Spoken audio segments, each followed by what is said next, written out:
Did you ever discuss Mr. Lucky with Molly Zillig? I never discussed with Molly Zillig. I don't know.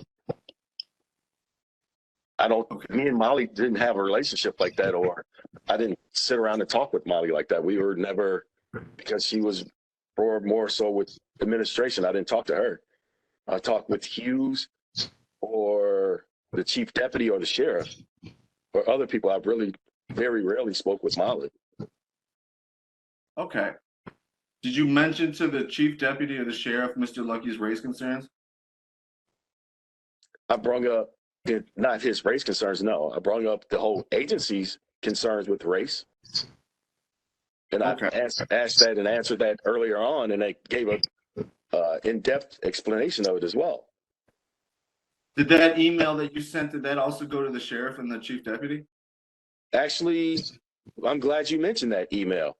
That email, I ended up calling Lucky after he sent that email and said, man, you might get in trouble again because you sent this, you just blatantly went all over the chain of command and you sent it to the deputy inspectors of the agency. Okay. And you can get in trouble for not following the chain of command because they're going to say, why didn't you send this to me? You should have sent it to them and then they would have forwarded it up. And what was your question again?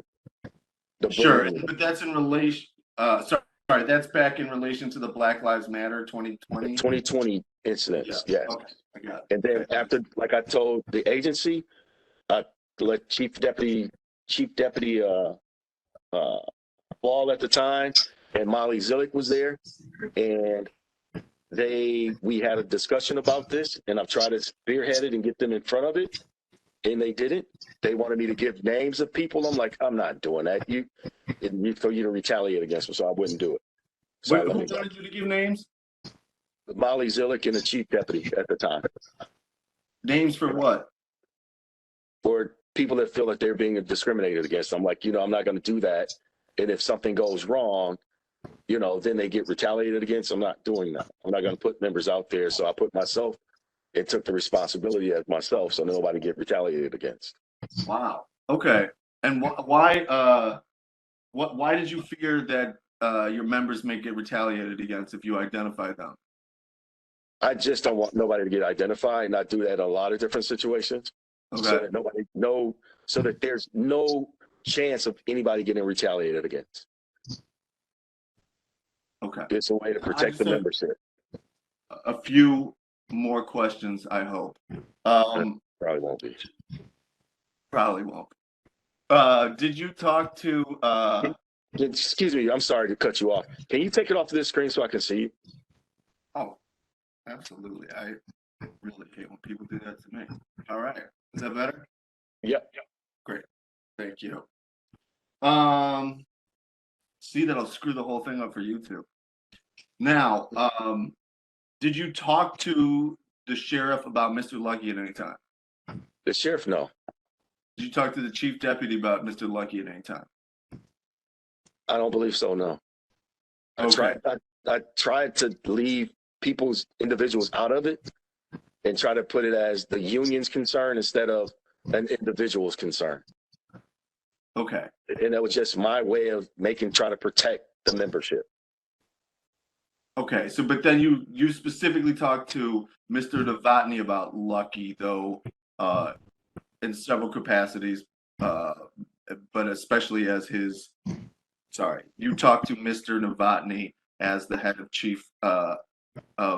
the chief of internal affairs about Mr. Lucky, right?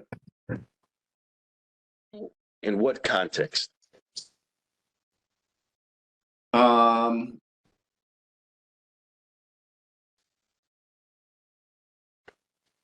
Fair enough. Race, I appreciate that. You mentioned Mr. Lucky's race concerns to Captain Novotny directly, right? I sent it to an email, which you showed, which I think you had as number 56, I believe you said it was. Right, okay. But so other than that, and that's just what I'm trying to get at, is there anybody higher than Mr. Novotny that you sent those concerns to? No, I don't believe so, no. Because like I said, I try to protect the members as best I can. And since they already knew about it, I'm not going to talk to them about it. I'm going to talk to them about the other issues that's coming up and trying to address the whole thing as a whole. Okay, and even in going to the next level up, Molly Zillig, even though they specifically asked you, and the chief deputy specifically asked you for names of people who had been discriminated against, you declined to give that to them for fear of retaliation, right? It wasn't discrimination I was talking to them about. I was telling them about how deputies, during the Black Lives Matter movement, a lot of ugly statements were being made, different things like that, so I can get them ahead of it and get it fixed. I didn't say Lucky was being discriminated against. I didn't say Fred Gladney is being discriminated against or anything like that. I just made it a general thing so we can get ahead of it, have the discussion started. And that's what I said in the first hour or so when we were doing this.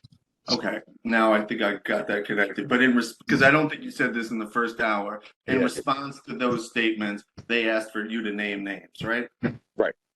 They asked me to name names, what divisions they worked in, where they worked. And I'm like, okay, it's so many Black people that work in the agency. So if I told Blacks and minorities that work in the agency, so if I told you administration, there's only one Hispanic in the administration. So that's picked out. If I said the academy, there's only one there. If I said patrol division, so why would I do that? Right, okay. It protects people. You're protecting their interests, right? That's I'm protecting everybody. Right? Trying to do a good job, but apparently I'm not. Well, you were protecting Mr. Lucky, weren't you? Trying to protect him. Okay. Try my damnedest to protect him. Up until there was a conflict, right? I tried to protect him. I still try to protect him. Okay.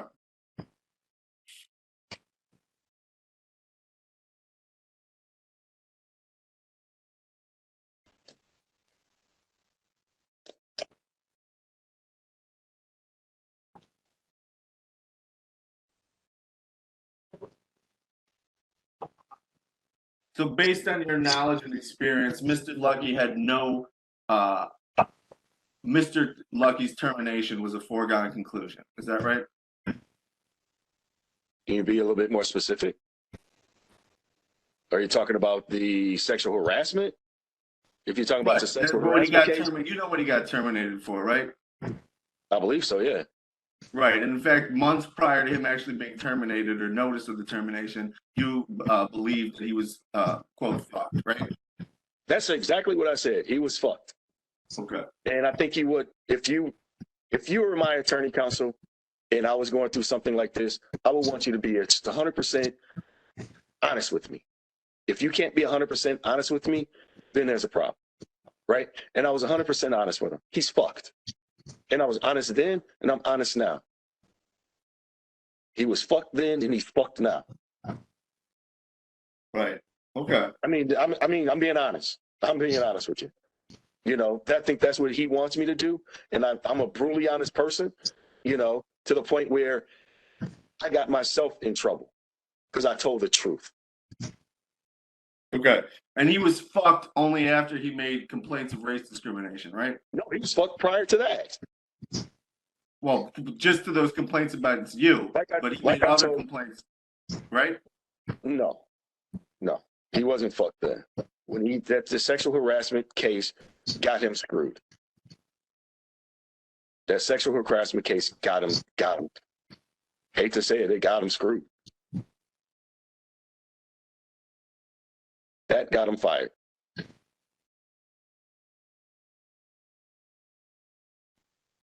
And let's recall that happened back in June, right? I guess, counsel, you're starting to go all over the place. I need you to stay consistent and, you know, instead of jumping to this subject, jumping to that subject, because now you're trying to get me confused, and I don't like to be confused. No, I can understand. Okay. Because it's not good for anybody. Back to the freighter incident itself, right? That happened in June, right? Okay. I believe so. Okay.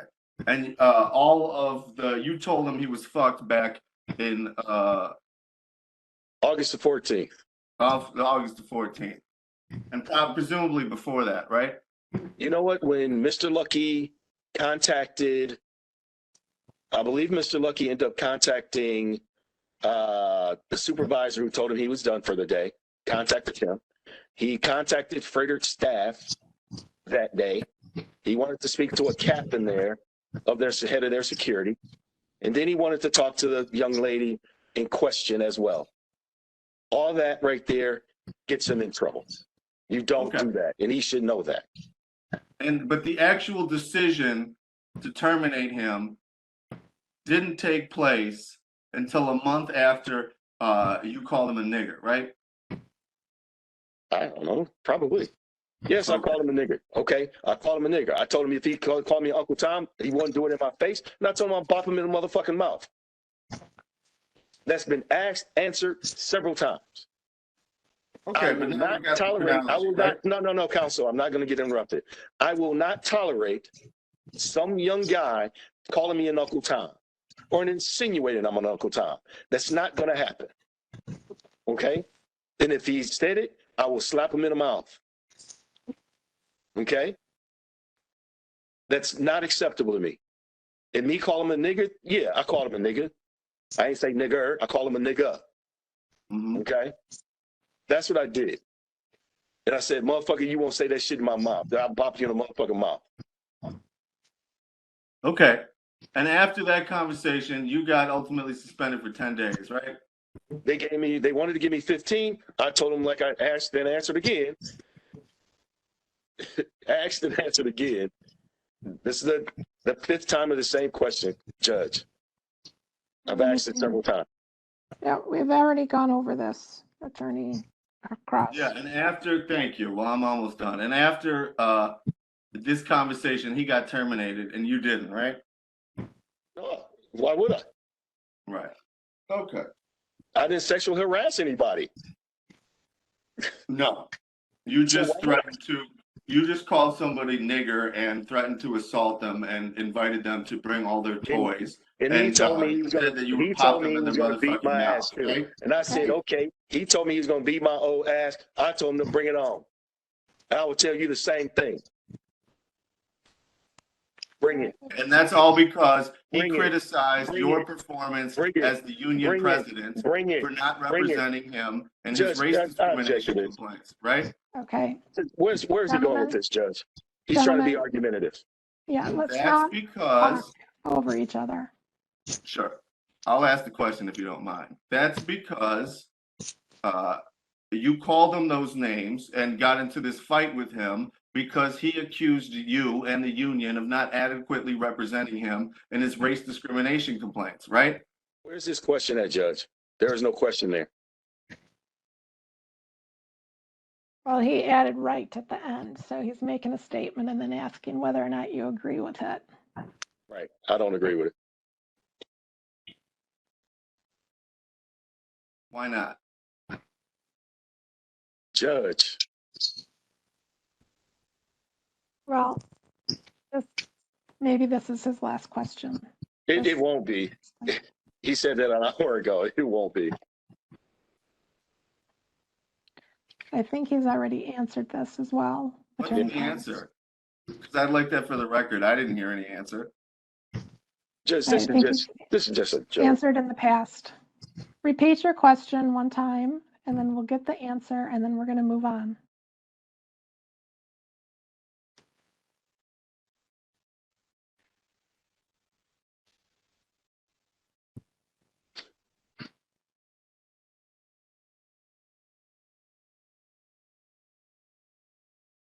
I think we're beyond after you got you had this. Oh, right. Okay. The question that you didn't answer was this. Mr. Lucky came to you. Let's say the argument ensued after Mr. Lucky criticized you and the union for failing to adequately respond with the county to his race-based complaints, right? No. Why not? Because it wasn't. It was about his sexual harassment case. You're trying to mix the two. You can't. What Lucky is calling me about the whole time was nothing to do with a racial complaint. It was his sexual harassment complaint. He sexually harassed a young lady that worked at Fredrick. That's what he's criticizing me about. Oh, okay. He's criticizing you You can about. ask your I client. guess you were right, sir, because he was criticizing you about His sexual his harassment case. getting a sexual harassment complaint. That's what your testimony is. That's what it is. It ain't about his discrimination complaint. It's about his sexual harassment. That's what this is all about, his sexual harassment.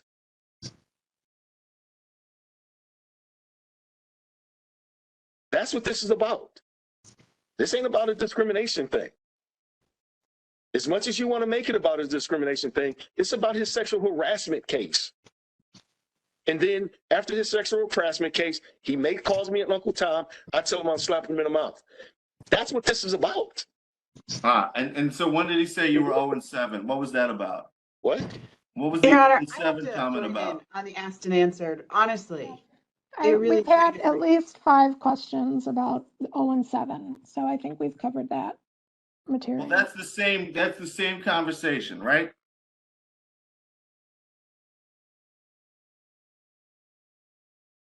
Don't know the question because you guys were My talking question to you is his comments to you about being 0-7.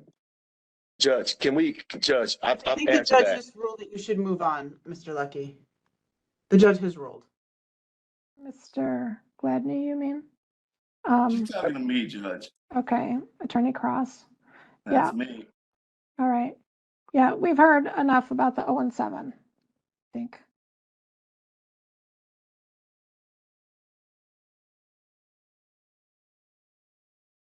So my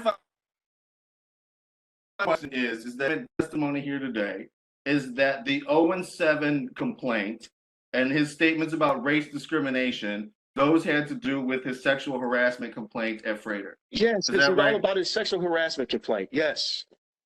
Okay. Including his race comments, right? This is about his sexual The judge is harassment vague. case. God. Yeah. Oh, Attorney Cross just left.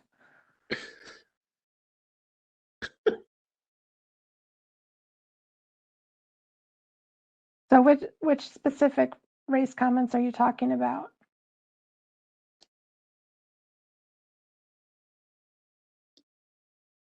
He's on mute. Oh, sure enough.